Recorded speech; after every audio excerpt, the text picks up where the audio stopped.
Hare Krishna, Krishna Krishna, Hare Hare.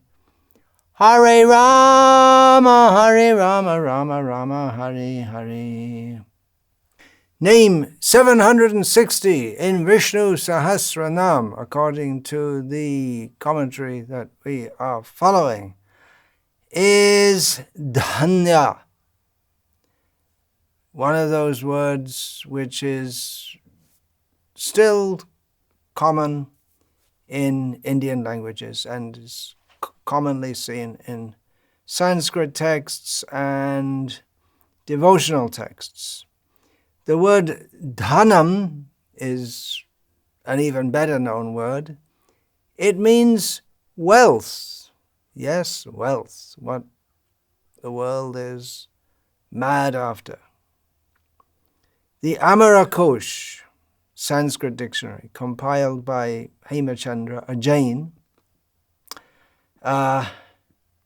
he describes the word dhanya, defines the word dhanya.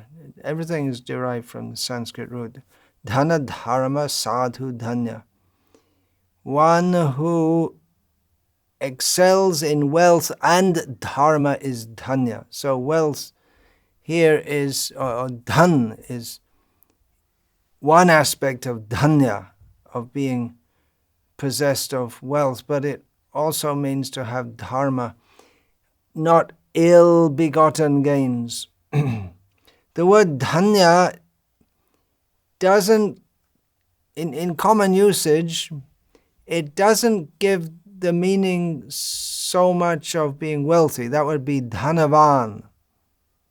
One who has wealth is called dhanavan, but dhanya gives the idea of being wealthy, yes, but more broadly to be fortunate, or normally that would said to be blessed, but that means to be blessed by good fortune, which ultimately means to be blessed by God. And who blesses God? Well, he takes his pastimes and seeks blessings from his gurus, from his elders, but intrinsically, when we're talking about Vishnu, and this is after all Vishnu Sahasranama, he is not blessed, he is the blesser. But for us, we could say something dhanya. You are blessed, you are fortunate, you are glorious.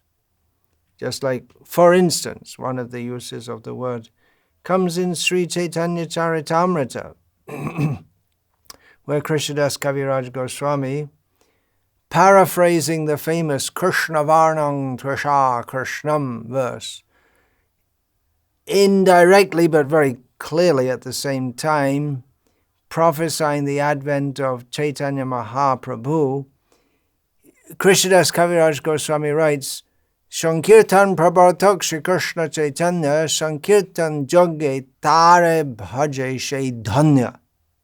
Here the word Dhanya at the end of the Dhanya Bengali pronunciation. So this here the translation can be given of this verse that the inaugurator of the Sankirtan movement is Sri Krishna Chaitanya, and whoever worships him by the process of Sankirtan, the congregational chanting of the holy names, is Dhanya. So this doesn't so much mean wealth as fortune, fortunate, blessed, glorious. That can be another meaning also. So one who has good fortune. There's no question of Vishnu not having good fortune because he's the husband of the goddess of fortune, she who personifies fortune, Shri. One of her prominent names is Shri, which means all opulence, all good fortune. So Shri is his wife, and in Vedic culture, which the Supreme Personality of Godhead himself follows or ascribes to or is the exemplar of, and who Dharma Mulo hi Bhagavan, he's the very source of dharma in this world. Vedic culture means following dharma. So in Vedic culture, the wife is, and this won't go down very well in the modern world, but the wife is the property of the husband, considered like that. So he has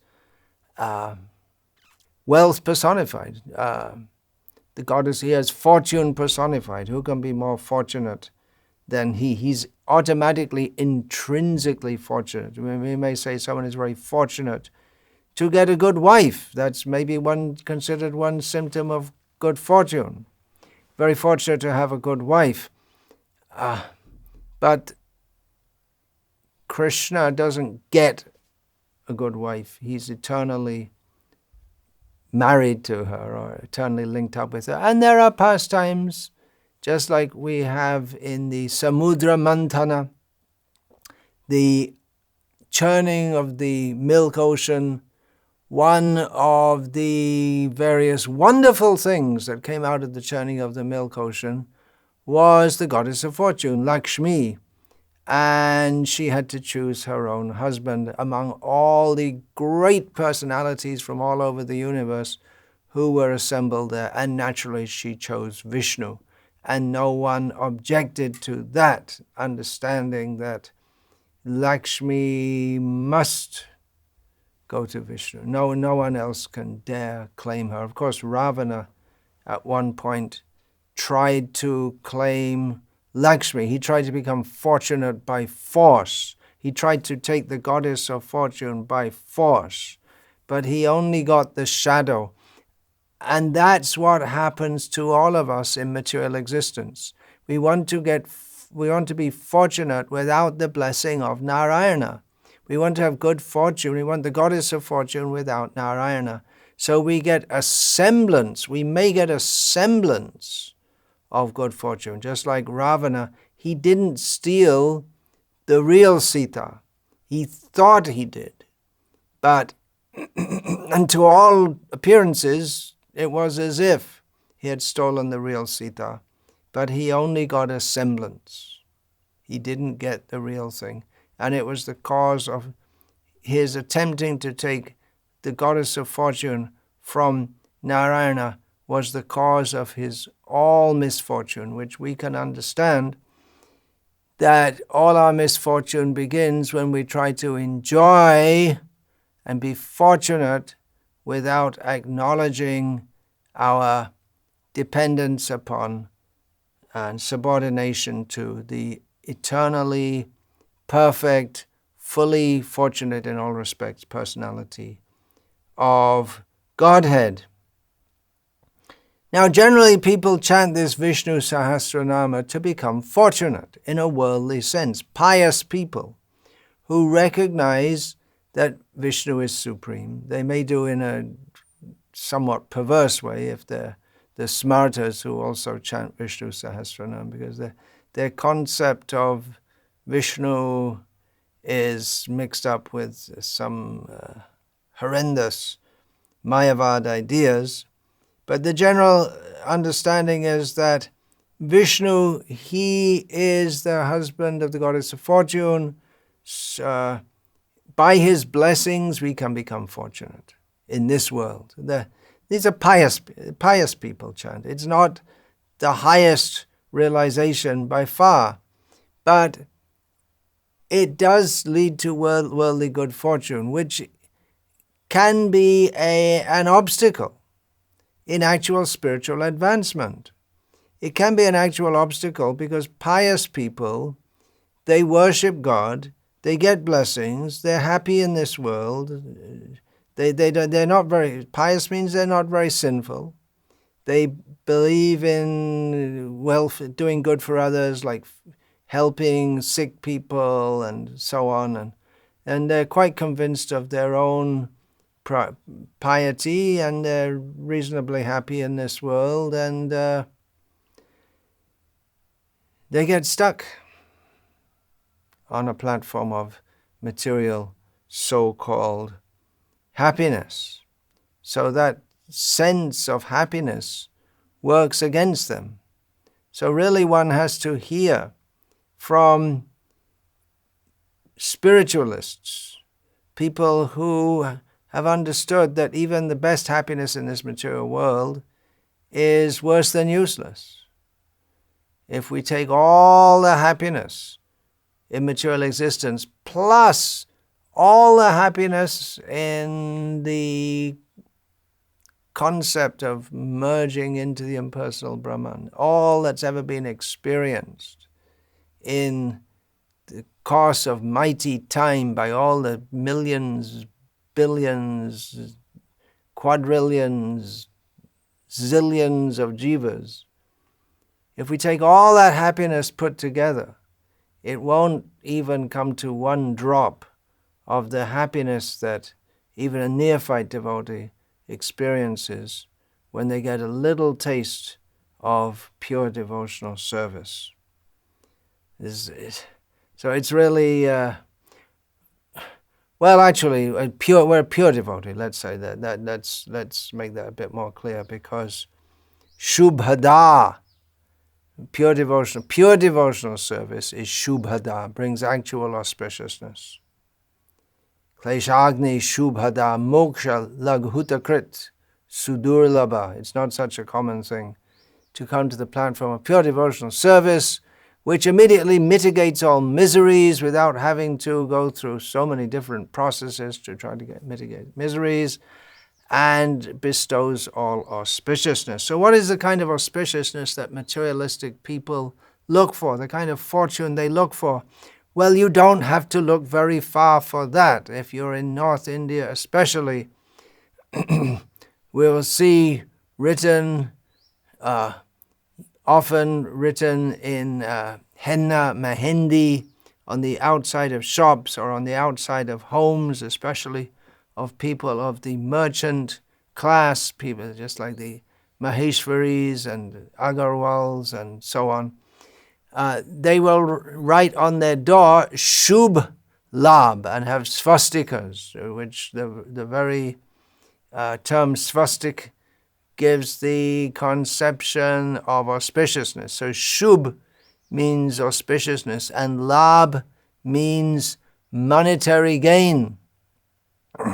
These are considered the two factors. Actually, Shubh, auspiciousness, Labh, monetary gain, is contained in that, but it's considered such an important factor for the Vaishya community that they emphasize that as a separate factor. So Shubh means, apart from having money, to have to live a pious life, to be good, to believe in God, to go to the temple, to respect brahmanas and feed sadhus and help the poor, and to be healthy and not be harassed by so many anxieties in one's business life, or to have a peaceful home life where the women folk are submissive and cooperative and cook very nicely, and the children are well behaved and follow in the footsteps of their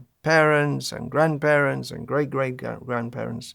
This is the archetypal, pious, Hindu, well-to-do family, fortunate by the blessings of God. However, we're not talking here about God and money. At least from my side, I'm not. Generally, people who are pious, they go to God and ask, give us money. They're unabashed. They may, even the pious people who pray to God, give us healthy life, money, all these things. If you tell them that actually this is not the real good fortune, the real good fortune is to those who chant Vishnu Sahasranama, if you tell them that the real good fortune is to go to the spiritual world, to live with the Supreme Lord there eternally, they'll agree, yes, they'll agree, that's true. But I'm not on that level yet. Well, this series of talks on Vishnu Sahasranama is to try to incite in those who hear, if they're not already thinking like that, try to incite in people a feeling or an understanding, not just some vague notion, but to actually have that realization that everything in this world is miserable. Yes, now we have the name Dhanya, fortunate, and we want to, we the members of the International Society for Krishna Consciousness, we want to make you unfortunate. We want to make you feel miserable. Yes, we want to make you feel, to actually understand that you are miserable. Life in this material world is miserable. When one starts to realize that, then his real fortune can begin. When one stops trying to enjoy like a worm in stool in material life, then he can begin to, the worm in stool is also, fantastic stool. Bah, what great stuff.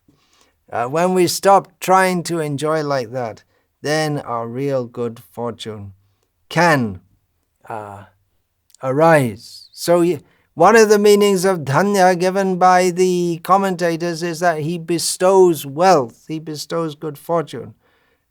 For people for whom money is God. For most people, pious people pray to God for money, but in their mind, the money is the really important thing, not God so much, which is why Srila Prabhupada noted that it is often seen that when people are not in a very good economic condition, they pray to God, God give us our daily bread. But when they get in a good economic condition, they think, what do we need God for? We already got money, so what do we need God for? So for people for whom money is God, we want to tell them that, no, you got it wrong.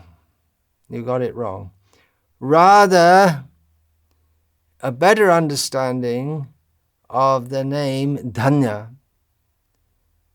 is given by Baladev Vidyabhushana, our Gauriya commentator on Vishnu Sahasranama, who gives the understanding that he is rich, he has his wealth. But what is his wealth? His wealth is the unalloyed devotees. That means unalloyed means they have nothing but him. They're not praying to him for money.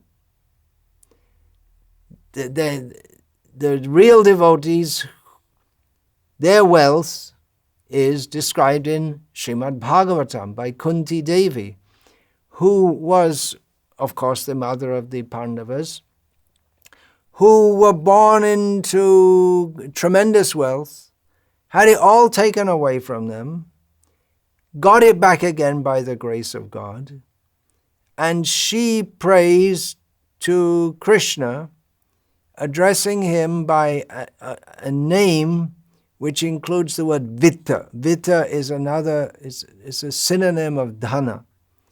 It means wealth. So she prays to him, Namo Kinchana Vittaya, Nivritta Guna Vrittaya. Anyway, just the first line we're taking here. She offers obeisances to him who is a Kinchana Vitta, the wealth of those who have realized, who have really taken it to heart that there is nothing in this world of any value whatsoever.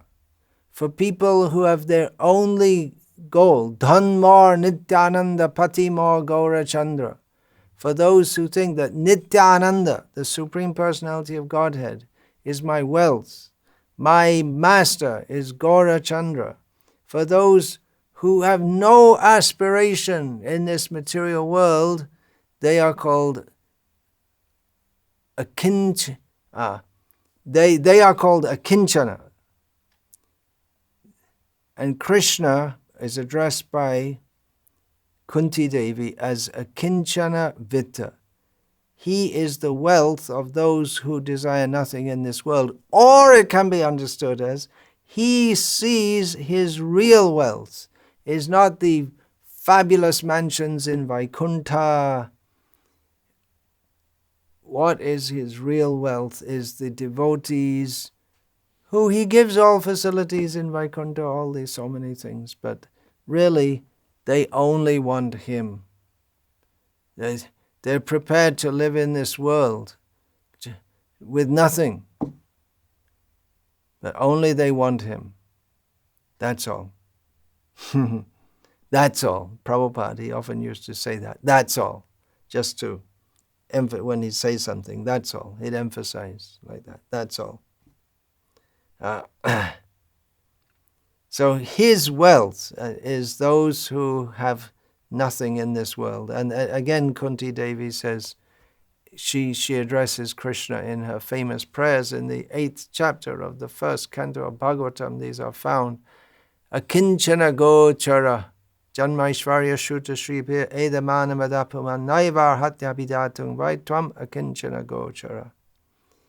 Persons, she says, who are trying to improve their situation or who take pride in their situation, material pride, due to their high birth, wealth, good looks, good bodily features, and education and intelligence, due to being so proud, they cannot get Krishna, because he makes himself available to those who have nothing, who realizes that their real fortune is with Krishna, that's all. I have had so much money. I've had so much money. At one point I was the richest man in the world. What nonsense am I talking? Yeah, I must have been in the course of millions and trillions and how many lifetimes. At one point I must have been the richest man in the world. At many more points I would have been a worm in stool.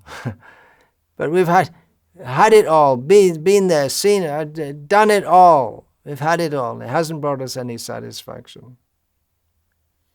We desire wealth, but we should know that the real wealth is nothing in this world. It's all tinsel. It's all plastic toys. There's nothing in this world. Better we approach him. Instead of asking, give me this, give me that, just approach him and say, thy will, not mine, be done. The famous prayer of Lord Jesus. Or rather, but a better prayer than that is that I don't even know what to pray for. You do what is best for me. As Sanatana Goswami, he approached Chaitanya Mahaprabhu and said, I don't know what to ask. Puchite na jani. I don't know what to ask. I'm such a fool. I don't even know what's the proper thing to ask. I'm so far away from any spiritual knowledge.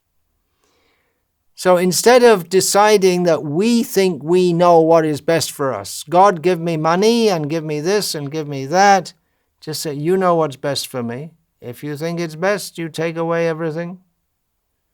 If you think it's best, you can give everything.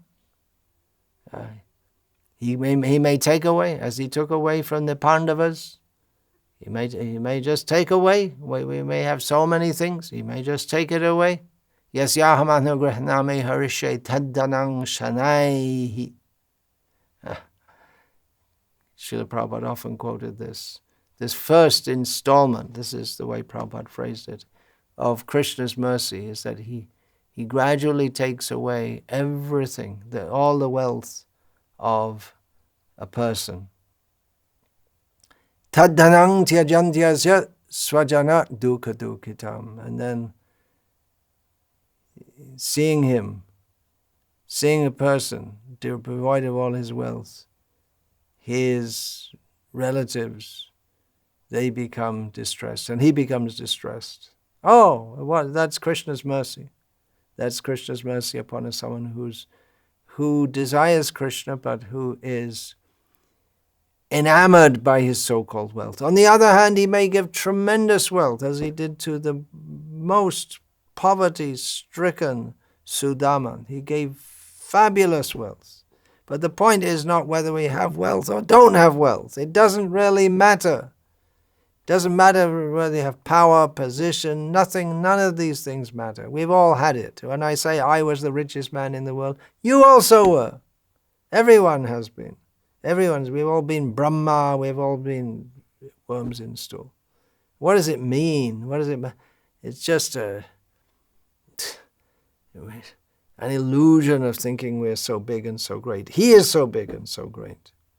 So instead of asking him for things which we've already had, they haven't brought us happiness. We don't need them. They're superfluous to our real self-interest. Just ask him, you do for me what is better. You make me fortunate. I'm unfortunate because I don't even know what's good for me. And then what happens at that time? Brahmanda Brahmite Kono Bhagyavan Jeev Guru Krishna Prasade Pai Bhakti Lata Beach. At that time, Krishna, seeing someone coming to this level, he arranges that such a person gets a guru who can guide him on the right path. If we're searching for money, then we may get money. If we're searching for Krishna, he gives us the path by which we can get Krishna.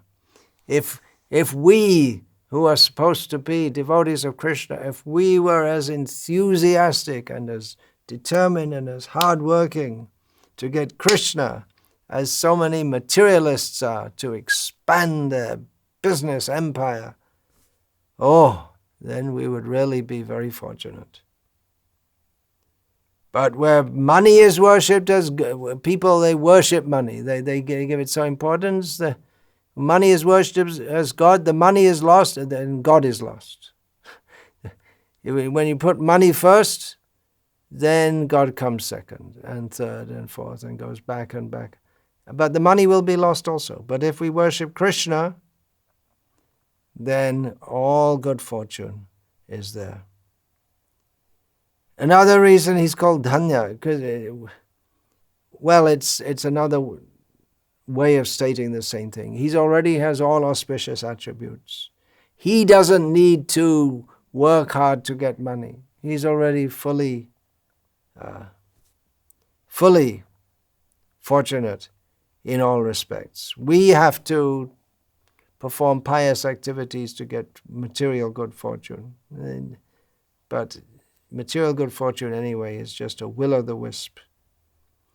However, Parashara Bhatta, in his commentary, he says that, first of all, let's backtrack a bit to Parashara Bhatta's commentary on the name Medhaja, born from sacrifice, in which he said, Parashara Bhatta said that the Supreme Lord Vishnu, Krishna, is born from Devaki due to her entreaties and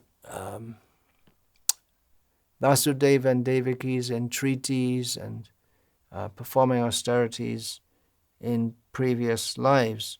So Sri Parashara Bhatta, commenting on this, Medhaja, we just had that name. So commenting on this name, Dhanya, Parashara Bhatta says that Krishna considers himself fortunate to take birth from the womb as such a great devotee. Oh, how nice. Yeah, that's very sweet, isn't it? He is the Lord of everything, but he considers, I'm so fortunate to have such a very good mother. She loves me. Generally the mother loves the child, but this love between Devaki and Krishna, it's on a different platform.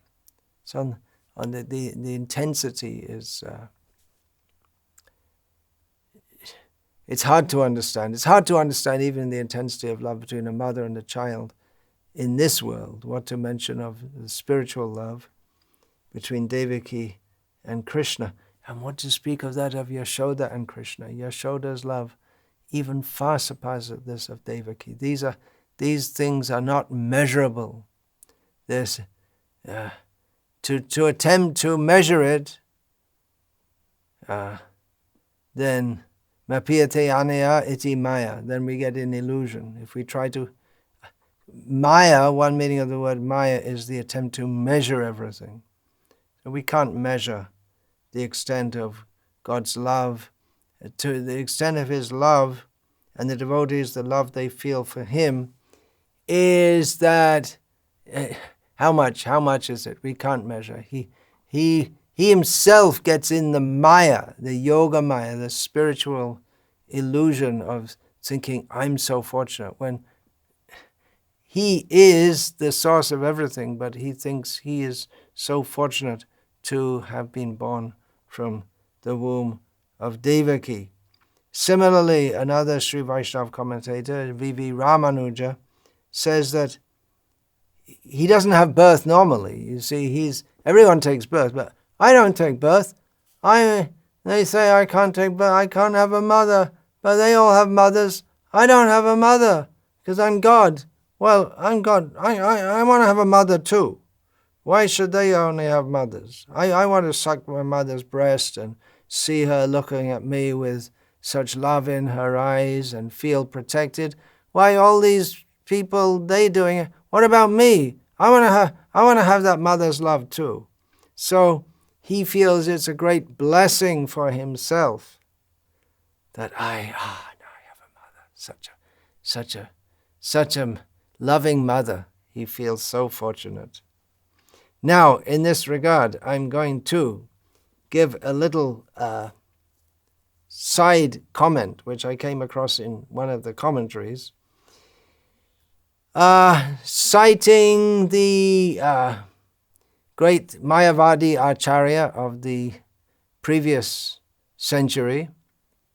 He was a great personality, no doubt. Mayavadi, yes, but as a sadhu and as a moral, principled person, great personality, Sri Chandrasekharendran Saraswati, the head of the Kanchi Kamakoti Pitam, the headquarters is the Shankara Math, the headquarters of Mayavad or Advaitavad in Tamil Nadu. So he was a great personality, no doubt. He would regularly visit the Vishnu temple, Sri Varadaraja. There are many Vishnu temples in Kanchi, but the most famous is that of Varadaraja, who I mentioned in the Medhaja, just in the discussion of Medhaja. Varadaraja was born from the sacrifice of Lord Brahma. So in this regard, Sri Chandrasekharendran Saraswati, he was installed as the head of the Shankara Math when he was a child. He was a child sannyasi. He was maybe 8 or 10 years old, something like this. He lived a very long life. He lived to be over 100. So one thing he said was that he felt great sorrow that because having taken the position as the head of the Math and sannyasi, everyone would bow down to him, and he had to accept that role. But he felt great sorrow, he said.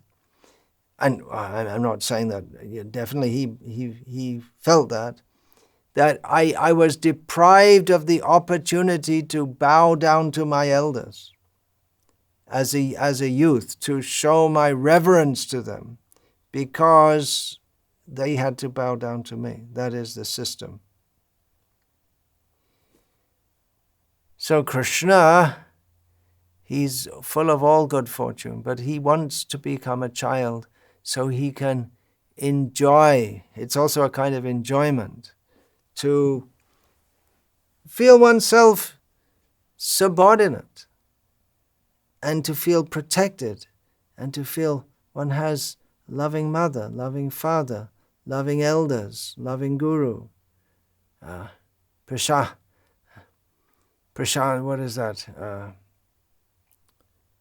Yamuna Acharya states this, the good fortune of being protected. Kadaham aikantika nitya kinkara prahashiyashyami sanata jivita. I'm just forgetting the first lines of this very beautiful prayer, which Yamuna Acharya composed and which is quoted in Sri Chaitanya Charitamrita as having been spoken by Rupa and Sanatan. So he says, I'm just trying to remember it in the back of my mind, but Krishna takes away memory, right? Matasmriti jnanam apohanam cha. Kadahamai kantika prashant neshesha manorasantara. There's the second line in working backwards, but I just don't remember it. Anyway, the purport is that, fortunately, to satisfy Krishna, it is good to remember verses, but fortunately, simply to remember verses is not satisfying to Krishna, but to enter into the mood of the teachings that's there. So Yamuna Acharya says that when will I be fortunate? When will the mind's prevarications and turbulations, when will all that come to an end? I'll be very peaceful just to think, I'm just protected, I've got a good master, I'm just protected by you, praying to Vishnu. So Vishnu himself feels like that it's very nice to have that mood, that not only is God the Father, but God the Son. God is the son of Devaki and Vasudeva, Yashoda and Nanda, Aditi and Kashyapa, Kaushalya and Dasharath, and then also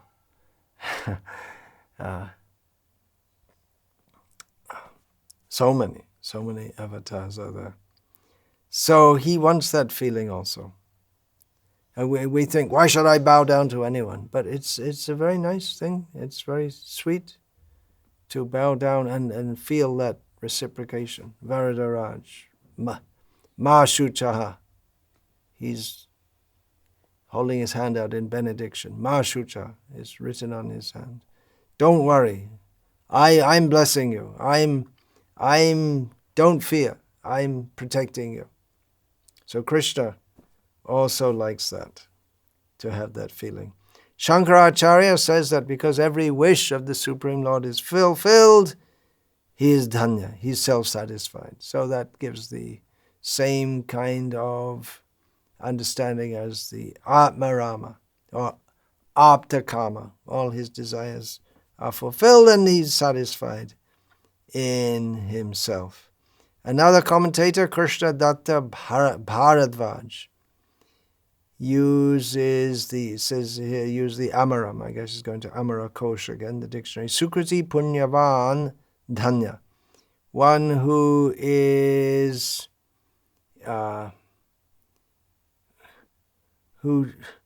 someone who performs pious activities becomes fortunate.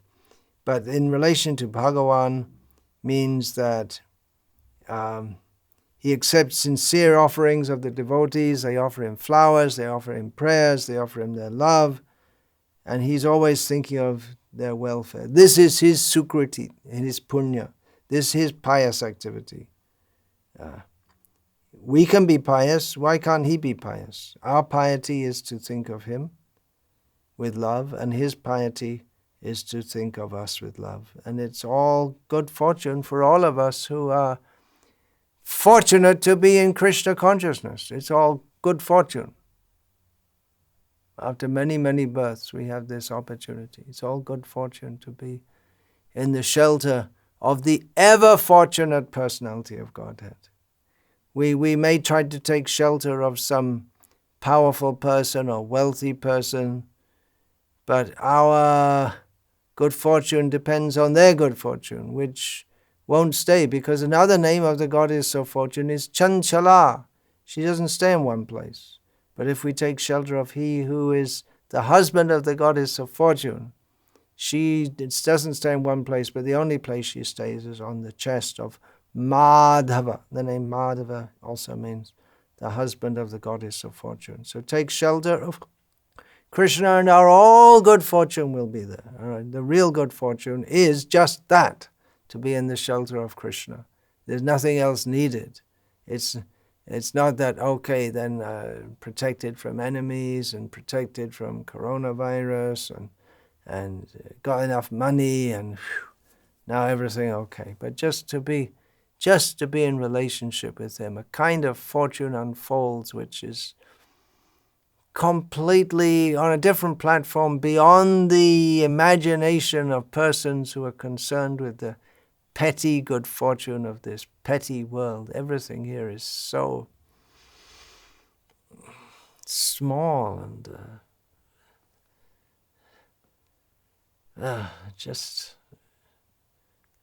of no value. The only real value of life is at the lotus feet of Krishna, who bestows good fortune on all. Therefore, he's known as Dhanya. So I offer my obeisances to all the Vaishnavas who are most fortunate at the lotus feet of the Supreme Lord. Vancha kalpa tarubhyascha kripa sindhubhya evacha patitanam pavanebhyo vaishnavebhyo namo namaha. Dante nitaya churnakang padayo nipatya kritvacha kaku shatameta daham ravimi. Hey sadhava sakala eva vihaya durat goranga chandra charane kurutanuragaha.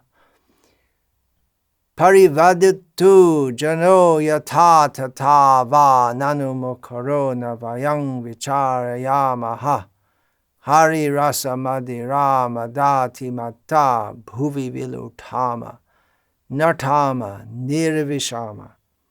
Hare Krishna, Krishna Krishna, Hare Hare, Hare Rama, Rama Rama, Hare Hare.